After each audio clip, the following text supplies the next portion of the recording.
दोस्तों, विपक्ष जिस हिसाब से सत्ता पक्ष पर बीजेपी पर वोट चोरी का आरोप लगा रही है, इस बीच में एक ऐसे मामले सामने आए हैं जो अचानक से बीजेपी को ही लपेटे में ला दिया है। चर्चा होने लगी है कि क्या बीजेपी के नेता वोट चोरी के बाद कबूल कर रहे हैं। अब विपक्ष अब तक आरोप लगा रहा था कि सत्ता पक्ष चुनाव आयोग के सहारे वोटों की चोरी कर रही है, लेकिन हाल ही में जो कॉन्स्टिट्यूशन क्लब के जो चुनाव हुए थे, इसमें संजीव बालियान चुनावी मैदान में थे और एक तरफ थे राजीव प्रताप रूडी। दोनों बीजेपी के ही सांसद हैं और नेता हैं, लेकिन इन दोनों के पक्ष में जो कॉन्स्टिट्यूशन क्लब का जो चुनाव होता है, उसमें जितने सांसद होते हैं राज्यसभा और लोकसभा, यही वोटिंग करते हैं और जो पूर्व सांसद होते हैं वो। तो इसमें राजीव प्रताप रूडी जीत गए और यहाँ संजीव बालियान हार गए। लेकिन सबसे बड़ी बात यह हुई कि संजीव बालियान ने राजीव प्रताप रूडी पर वोट चोरी का आरोप लगा दिया। तो संजीव बालियान ने राजीव प्रताप रूडी पर वोट चोरी का आरोप लगा दिया।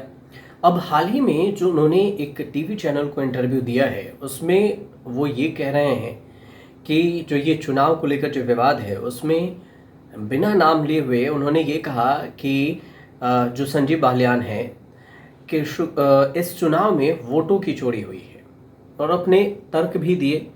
तर्क ये है संजीव बालियान का कि पहले उन्होंने बताया कि 629 वोट पड़े, फिर घंटे बाद पता चलता है कि 40 वोट और बढ़ गए।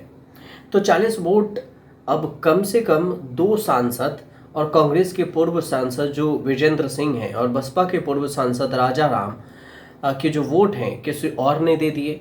इसके अलावा वोटर लिस्ट में कई मृत सांसदों के भी नाम थे और ये नहीं पता कि उनके नाम पर वोट पड़ा या नहीं पड़ा। मैं खुद मांग ये कर रहा हूँ कि देश भर में एसआईआर होनी चाहिए, लेकिन पीएम से अपील ये भी है कि देश भर में एसआईआर करवाया जाए और पार्टी के स्तर पर चुनाव नहीं होना चाहिए था। लेकिन कांग्रेस ने अपने सांसदों पर दबाव डाला कि रूडी को वोट दें। मतलब कांग्रेस, जो संजीव बालियान का सीधे से आरोप है कि यहाँ पर अचानक से 40 वोट बढ़ कैसे गए, और जो राजीव प्रताप रूडी को वोट पड़ा वो कांग्रेस सांसदों का था। कांग्रेस सांसद, जो कांग्रेस के हाईकमान है, अपने सांसदों पर ये दबाव दिया। इंडिया गठबंधन के जो हाईकमान है उसने ये दबाव दिया कि राजीव प्रताप रूडी को वोट दिया जाए, संजीव बालियान को नहीं दिया जाए। और इस बीच में वोटों की चोरी हुई। तो ये जो बात हो रही है कि वोटों की चोरी, कि जिस हिसाब से विपक्ष मुद्दा बना हुआ है कि बीजेपी वोटों की चोरी कर रही है, और इसी में अगर संजीव बालियान अगर ये बयान उठा रहे हैं कि वोटों की चोरी हुई है कॉन्स्टिट्यूशन क्लब में, तो कहीं ना कहीं पूरी बात तो यहीं लपेटे में आ रही है कि वोट की चोरी हो रही है। अब कहाँ कहाँ हो रही है? क्या कॉन्स्टिट्यूशन क्लब में ही सिर्फ वोटों की चोरी है? देश भर में वोटर लिस्ट में भी जो वोटों की गड़बड़ी है, ये जो मुद्दा है, ये दोनों पक्षों की तरफ से अब हाल ही में ये रफ्तार पकड़े जा रहा है।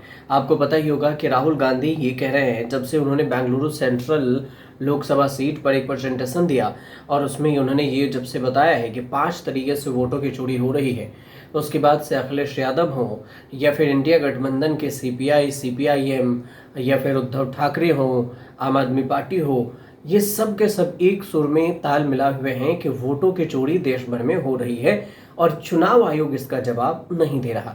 लेकिन चुनाव आयोग से जवाब के बीच में जब बीजेपी के ही सांसद ये सवाल उठाते हैं कि वोटों में गड़बड़ी है, वोट जहां भी पड़ता है वहां पर चोरी होती है और कुछ ना कुछ गड़बड़ हो जाता है, तो सवाल वास्तव में उठता है कि आखिर ये वोटों की चोरी हो कैसे रही है।